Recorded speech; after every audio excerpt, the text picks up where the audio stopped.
পদত্যাগপত্র এখনো ঝুলে আছে সিদ্ধান্ত সরকারের। এটি হচ্ছে ডক্টর সৈয়দ জামিল আহমেদ, শিল্পকলা একাডেমির মহাপরিচালক। এর আগে একজন ছিলেন আওয়ামী লীগের লম্বা সময় ধরে। তিনি চলে গেছেন পরিবর্তিত একটি রাজনৈতিক প্রেক্ষাপটে। ডক্টর সৈয়দ জামিল আহমেদ নাট্য ব্যক্তিত্ব, তিনি এসছেন। কিন্তু কি ঘটল এটা? এখানে তার যে ডিপার্টমেন্টের বা মন্ত্রণালয়ের প্রধান মোস্তফা সরোয়ার ফারুকী, তিনিও একজন পরিচিত মানুষ। নাট্যাঙ্গন, চলচ্চিত্র অঙ্গন সব ক্ষেত্রেই তিনি খুবই একজন নামকরা মানুষ। সৈয়দ জামিল আহমেদও অত্যন্ত একজন ভদ্রলোক মানুষ, সম্মানিত মানুষ। কিন্তু তিনি হঠাৎ করেই অভিমান করে পদত্যাগ করেছেন। কিছু অভিযোগ এনেছেন, সেই অভিযোগ এনে সেটি এখনো সুরাহা হয়নি।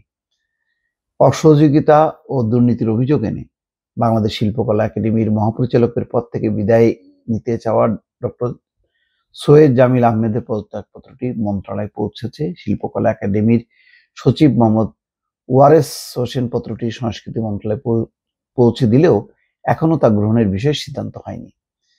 ফলে ঘটনার দ্বিতীয় দিনেও বিষয়টির মীমাংসা হয়নি। সংশ্লিষ্ট বিভাগের কর্মকর্তারা বলছেন, যেহেতু সংস্কৃতি উপদেষ্টাও নিজের অবস্থান ফেসবুকে জানিয়ে দিয়েছেন, সেহেতু জামিল আহমেদের পদত্যাগপত্রের বিষয়ে সিদ্ধান্ত সরকারের আমরা অপেক্ষা করছি।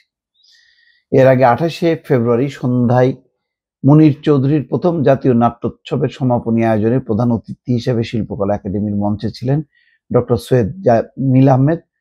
আরও ছিলেন একাডেমির সচিব মোহাম্মদ ওয়ারেস হোসেন সহ অনেকে।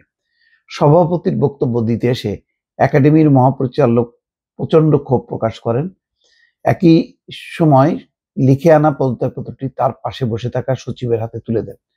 এরপর জানান, তার এই অপারগতার কারণ অনুষ্ঠানস্থলে তিনি অন্য অনেক নাট্যকর্মীর সামনে স্পষ্টতই বলেন, উপদেষ্টা তার কাছ থেকে কোনো একটি প্রকল্পের জন্য টাকা চান, ভিডিও সংক্রান্ত আর কি, বা ডকুমেন্টারি, আমি পরিষ্কার না, কোনো ডকুমেন্ট ছাড়া সেই টাকা তিনি দিতে রাজি হননি। এজন্য তাকে কটু কথা শুনতে হয়েছে। ঘটনার পরপরই ফেসবুক আলোচনা সমালোচনায় মুখে সংস্কৃতি উপদেষ্টা মোস্তফা সরোয়ার ফারুকী তার অবস্থান জানিয়ে নিজের ফেসবুক ওয়ালে স্ট্যাটাস দেন। সেখানে তিনি লেখেন, ভালো শিল্পী হওয়া আর আমলাতন্ত্রকে কনফিডেন্সে নিয়ে প্রতিষ্ঠান চালানো দুইটা দুই রকমের আর্ট। দ্বিতীয় কাজটা করবার জন্য লাগে ধৈর্য এবং ম্যানেজেরিয়াল ক্যাপাসিটি। কলিগদের বুলিং না করে ভালোবাসা এবং শ্রদ্ধা দিয়ে অনেক কাজ আদায় করে নেওয়া যায়। পাশাপাশি সরকারি প্রতিষ্ঠানে কাজ করতে গেলে যে কম্পোজার লাগে, সেটার সাথেও কোনো একটা থিয়েটার দলের নির্দেশনা দেওয়ার টেম্পারমেন্ট এক না। আমার ফিল্ম ইউনিটে আমি যা করতে পারি, একটা সরকারি প্রতিষ্ঠানে আমি তা করতে পারি না। দুজনেই একই গোত্রের বা একই ভুবনের বাসিন্দা। ফলে যেহেতু উপদেষ্টা পদে আছেন মোস্তফা সরোয়ার ফারুকী, তিনি তার সেখানকার আমলাতন্ত্র সেখানে ম্যানেজ করে কিভাবে কাজ করতে হয় ওইটা একটা। আর তিনি যখন নাকি নির্দেশনা দেন, কোনো ডিরেকশন দেন কোনো নাটকের বা সিনেমার, সেটার প্রেক্ষাপটটা ভিন্ন।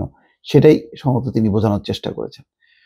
শুক্রবার ঘটনার পর, অর্থাৎ 28শে ফেব্রুয়ারি ঘটনার প্রথম কার্যদিবস রোববার, শিল্পকলা একাডেমির ডিজি সৈয়দ জামিল আহমেদের পদত্যাগপত্রটি মন্ত্রণালয়ে পৌঁছে দিতে যান সচিব মোহাম্মদ ওয়ারেস।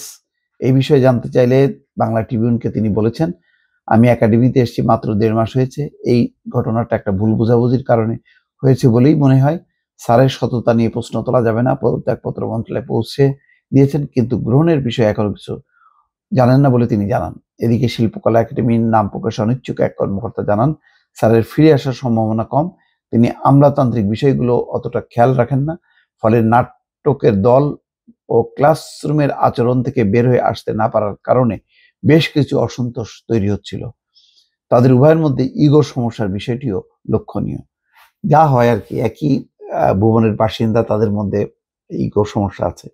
এখন এটি অন্য কোনো উপদেষ্টারা হস্তক্ষেপ করে যদি মীমাংসা করে দেন ভালো, আর তা না হলে একটা পরিবর্তন দরকার। তো লিয়াকত আলী লাকী, এর আগে শিল্পকলা একাডেমির ডিজি ছিলেন লিয়াকত আলী লাকী। তার সময় তো দুর্নীতি, অনিয়মের নানান কাণ্ড কারখানা লম্বা সময় ধরে তিনি থাকার কারণে সেটি অনেক প্রকাশিত হয়েছে। তো একটা প্রত্যাশিত পরিবর্তন দরকার ছিল, কিন্তু সেই পরিবর্তনটা এত অল্প সময়ের মধ্যে যে ভেস্তে যাবে, এটা খুবই দুঃখজনক। দর্শক, ভালো থাকবেন। আল্লাহ হাফেজ।